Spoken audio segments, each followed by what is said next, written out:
loose financial conditions distort what true supply and demand should be. And excess money can come from the government. But in this case, excess government money went from the government into the hands of individuals who then participated in the public markets, and they distorted what it all looked like. And so there was a lot of purchasing activity that was propped up by what seemed like an endless supply of free money. And so now that money is getting taken out, we don't yet know what the real equilibrium economic growth rate should be, because you have to remember, we have not seen an era without federally introduced spending, without federally introduced forms of quantitative easing since the great financial crisis. So we have been propping up our economy for 14 years straight now. So we have distorted the prices of bonds and fixed income. We've distorted the prices of equities. We've created an asset bubble in crypto out of nowhere.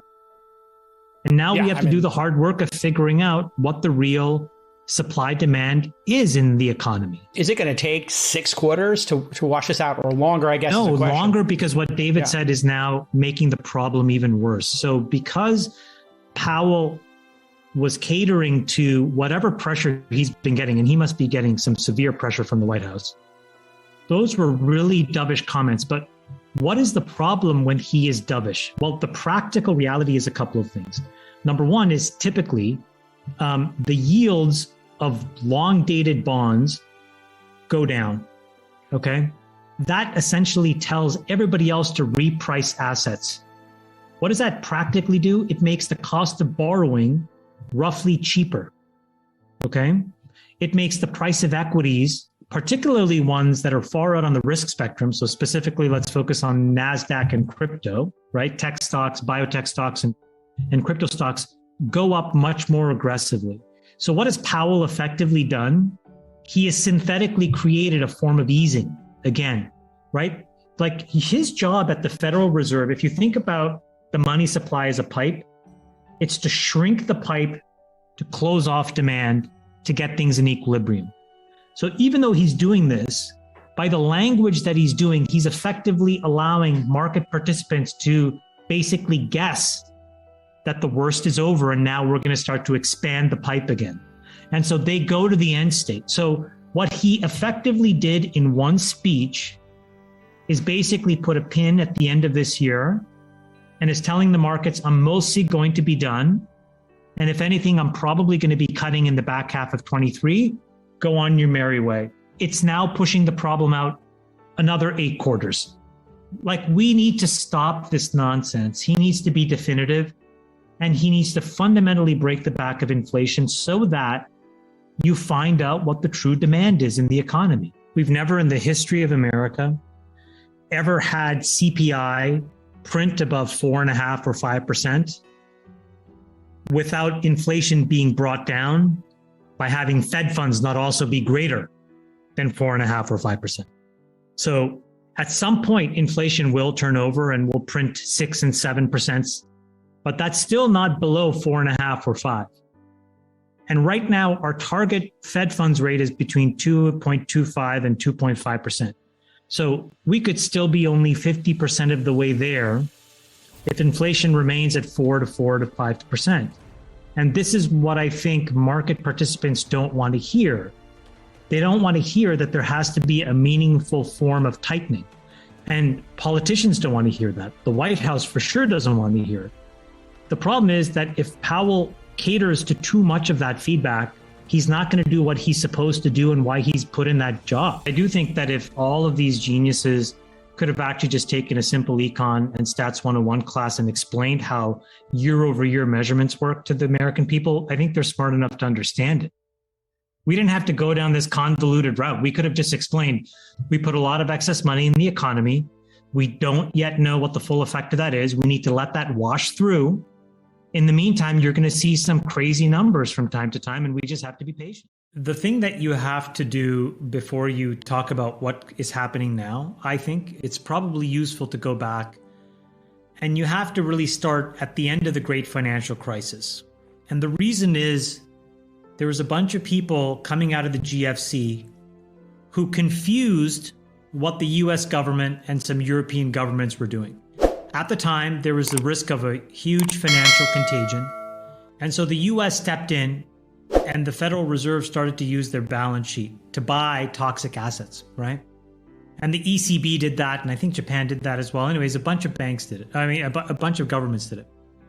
And then there was this body of pseudoscientific economists who coined this thing called modern monetary theory, which basically said, hey, you can keep printing money and introducing it into the economy to smooth things out and to actually drive long-term growth. And it turns out that a bunch of government officials fell for it. And if you fast forward to 2022, so 14 years later, governments around the world had printed something to the tune of about 35 odd trillion dollars of money into the economy that should have never been there. So the thing to remember is we have not necessarily just been obfuscating true supply demand in the last 6 or 8 months when we've been talking about a recession or inflation. We've been actually doing it since 2008. It's just that it's been building up in the system. So one of the things that we have to realize is that all of that money somehow needs to get destroyed in some way, shape, or form if the true economic equilibrium is meant to be found. What is true supply? What is true demand in the absence of government sloshing money around, trying to prop up things that should not be propped up, or buying votes, or all the grifts that these folks have engaged in the last, decade and a half have to get undone. So that's the backdrop. So if you think about taking $30 trillion out of the global economy, you're talking about almost, I think it's 85 trillion is the world GDP. So it's almost half of an entire year's worth of global GDP. It's going to take 3 years probably of the slow, meticulous, running off of money, not reintroducing new money. So it seems like we're at the beginning of something that's going to be long and drawn out. And that's separate from whether we're in a recession or not. That's just the bear market that we're in, right? And so you have to look at asset prices today as a microcosm of a much larger trend that has to be about fake money pushing asset prices up, and now taking all that fake money out and finding out what the real price of something is. And I just don't think that takes 6 months. So for all the people that were, hoping that this would be the end of it, Fed raises 75, we're done with this, they're going to raise 75 more. I just think that's not how it's probably going to be. It's going to take, 24, 36 months. That may mean the bottom doesn't happen for another 18 months. So I think we're in for a lot of choppy market action. I think you need to buckle your seatbelt because the next 3, 4, 5 months of CPI will probably be very, very bad. 7, 8, 9%. Why? There are a handful of components that have gotten completely run away. Number one, the biggest one is rent. And so rent works on a 3-month lag. We're going to reintroduce what the true owner's equivalent rent is into CPI. So we can already forecast that CPI going up. Oil is at $105 a barrel. Russia is basically trying to break the back of Europe by now messing with their nat gas supplies. The German energy minister yesterday said that if that happens, it could be a contagion equivalent to Lehman Brothers with respect to energy. When you play all of these things out, what you have is unfortunately rampant runaway costs that really have no mechanism to get back in check in the absence of some real governmental changes. Our policy on this Ukraine-Russia war, how we intend to sort of work or cooperate or fight with China. All of these things have to get solved. So in the absence of that, prices are going to continue to go up. And so what does the Fed do? How does it throw away what little credibility it has left when there's 8 and 9% inflation prints and saying, we think we're done for right now? You can't do that. So they will overcorrect because there's just going to be so much pressure for them to act. All roads, I think, lead to lower equity prices. We've seen the first wave, but now it has to touch all these other areas. For example, we have gotten totally drunk on debt as a country. One of the most obvious places where we've been serving alcohol far too late into the night is in the financing of all these private equity leverage buyouts. Sketchy companies that are sort of like, teetering on insolvency at times, where private equity comes in, levers up the balance sheet with debt. They price it right to the edge of what's legally allowed or what's financeable, and then they go do it. But that's all assuming the economy continues to grow. And so if all of a sudden you have some recessionary forces or prices go up and earnings don't, you'll have, a contagion in the debt markets. You could have a contagion in the commodity market. I also want to tell you guys a quick story. One of the most interesting canaries in the coal mine of all of this was 2 days ago and what happened to Facebook. And this sort of ties a lot of this stuff together in terms of like economics, inflation, asset prices, equities, tech. We should try to talk about non sort of, big tech. But everybody was saying, oh gosh, the market's going to rip on the open. We were closed for Juneteenth. And then on Tuesday, the market, the S&P was up like 250 basis points, 2.5%.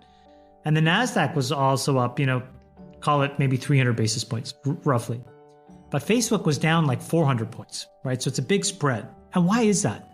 And I was like, this makes no sense to me. What is going on with this price action? Everything was up. Apple was up. Google was up. And so I called around and, I was like, why is this happening? And this is the best explanation I got. When you look at who the incremental buyer is in the stock market, it tends to give you a sense of whether prices can go up or will continue to go down. And the poorest informed buyer tends to be retail. And the most informed buyer tends to be these very large institutional hedge funds, right? So there's a spectrum. And Facebook is an example of of big tech that is poorly owned by retail. So it's mostly owned by smart money. And the case that smart money makes for owning Facebook is that it's got an extremely cheap price to earnings ratio.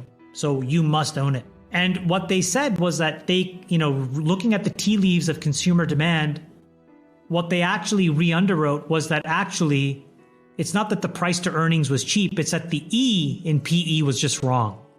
And if they pass through all of these increases in inflation and their earnings expectations into Facebook, it's actually more like fair value at a lower price. That's why they sold it so much on a day where the market was up. Now, why is that important? Well, eventually you're going to touch all these other stocks as well that are going to go through earnings revisions in this recession. This is where I think Wall Street has done a very poor job on behalf of retail. If you look at the average estimates of earnings, you will be shocked to hear that Wall Street actually has this year being record earnings, next year earnings continuing to go up. How do you see earnings continuing to go up into these prints like this when you cannot pass through, 80, 90% increases in energy and COGS and whatnot? You'll have to sell fewer things because there'll be fewer people with jobs to buy things. I think Wall Street's wrong. And I think that earnings are going to go down this year and will definitely go down in 23. And so I think what probably happens is the entire world of equities needs to get repriced at a lower price. And in that, it's going to put enormous pressure on these cash burning, non-profitable tech companies. We gave folks just a ton of money. And what did they do? They acted rationally. They spent it. Yep. And now we have to take it all back. And that's I don't think that's going to be as easy or as simple as people think. It's stunning that, the reason the stock market went up, dollar for dollar, was actually tied to the growth in the M2 money supply. The correlation was 0.92.